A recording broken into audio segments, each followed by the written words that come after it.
Hi everyone. I don't know how to start this without sounding like the worst human being on this planet. Maybe I am. But I need to let this out somewhere, because keeping it inside feels like carrying a backpack full of stones that gets heavier every day. I'm 29. My husband is 31. We've been together for almost 10 years, married for 3. And a few weeks ago, I cheated on him. I still can't believe I'm typing this. Part 1. When things started breaking. Our relationship didn't fall apart suddenly. It wasn't one big fight or some dramatic event. It was slow. Quiet. Like two people drifting away inch by inch, until one day you turn around and realize the distance is huge. My husband got promoted earlier this year. It sounded like good news, but the job completely consumed him. Late nights. Early mornings. Conference calls at home. He was stressed, burned out, exhausted to the point where dinner felt like a chore for him. Meanwhile, my job wasn't easy either. New responsibilities, new deadlines, new pressure. I needed emotional support. I needed connection. He needed silence. We weren't fighting, we just weren't connecting. Some days felt like we were roommates who shared a bed but not a life. And the worst part? I missed him. But I didn't know how to tell him that without sounding needy. Part 2. The coworker I should have avoided. Around this time, my company hired a new project coordinator, Daniel. He was 33. Confident in a calm way.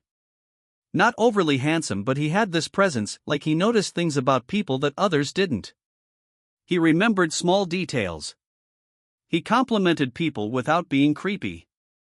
He always made eye contact, real eye contact. The kind you feel in your chest. At first it was harmless. Friendly conversations.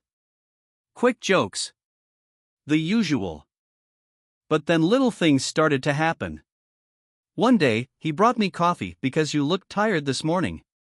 Another day, he waited for me after a long meeting just to walk out together. He laughed at my jokes in a way that made me feel alive again. And when you feel lonely at home, attention becomes addictive. I didn't realize it at the time, but I was slowly opening the door for something dangerous. Part 3. The day everything crossed the line. It was a Thursday. Work was chaos. Everyone was stressed. I was staying late to fix a report. Daniel stayed too. Around 9 p.m., the office was completely empty. The hall lights were already turned off. You could hear the hum of the AC and the clicking of our keyboards. He came to my desk and asked, "You okay? You look like you're about to cry." I laughed it off. But he didn't buy it. He pulled up a chair. He lowered his voice. He looked at me like he genuinely cared. And then I broke. I told him how distant my marriage felt. How I felt invisible at home. How every day felt like I was disappearing. He didn't interrupt. He didn't judge. He just listened, something I was starving for. When I finally got up to leave, it was raining heavily outside. We ran to the small awning near the building entrance. He took off his jacket and put it on my shoulders. I remember the warmth. The smell of his cologne. It felt comforting. Too comforting. I whispered, "I don't know what's happening to me." He said quietly, "You deserve to feel seen." And then he hugged me. It wasn't a friendly hug. It was the kind that lingers. I should have stepped back. I should have ended it right there. Instead, I let myself lean into it. Into him. That was the moment everything changed. Part 4. The night that ruined me. His apartment was 2 blocks away. He asked if I wanted to wait out the rain there. I said yes. I still don't know how. I still don't know why. Maybe I do, and I just hate the answer. Inside, it was quiet. Warm. A candle was burning on the table. Soft acoustic music was playing.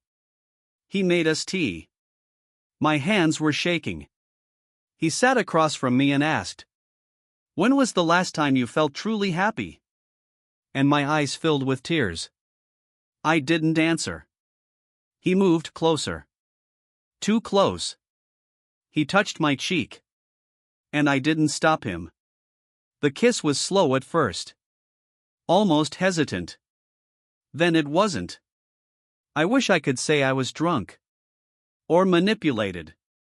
Or confused. But no. I made the conscious choice to kiss him back. We ended up in his bedroom. And the second it was over, it felt like a wall collapsed on me.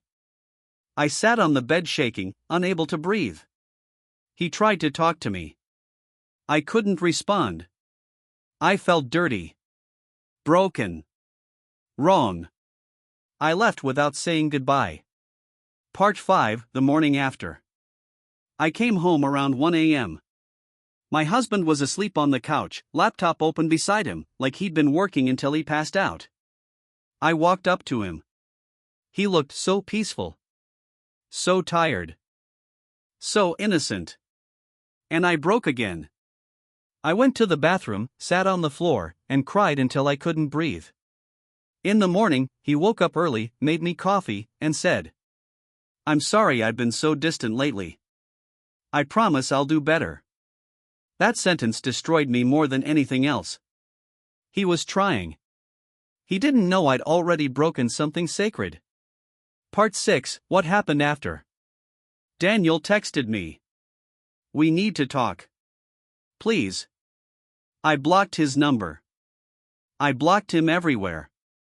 At work, I avoid him. I take different stairs, different hallways, different lunch hours. I lie about meetings just to make sure our paths don't cross. My husband, ironically, became more loving. He started planning date nights. Cooking dinners. Making small romantic gestures like we used to. Every time he touched me, my stomach twisted. Every time he said "I love you," I felt like dissolving. Sometimes I wake up at 3 a.m., drenched in sweat, hearing Daniel's voice in my head. Sometimes I stare at my husband's sleeping face and feel like a stranger in my own life. Part 7, confession versus silence. I think about telling him every day. But every scenario ends the same. Him crying. Him leaving. Him looking at me like I'm poison. Confessing feels like choosing honesty over mercy. Not confessing feels like choosing cowardice over integrity. What's the right answer? I have no idea. People online always say, "Tell him. He deserves the truth." But what if the truth destroys him? Destroys us? Destroys everything we've built? What if this one mistake becomes the only thing he remembers about me? Part 8, who I am now. I don't know who I am anymore. Am I a good person who made a terrible mistake? Or a terrible person pretending to be good? I hate the version of myself from that night. I hate the emptiness I tried to fill. I hate that I didn't walk away. I wish I could go back to that moment under the rain. To that hug. To that choice. And tell myself, stop. Think. Go home. Don't do this. But life doesn't let you rewind. So now I wake up every day with the weight of what I did. And I don't know how to carry it anymore. Part 9, why I'm sharing this. Because the guilt is suffocating me. Because I can't tell anyone in real life. Because sometimes the only place to confess is to strangers who will never know your face. I'm not asking for forgiveness.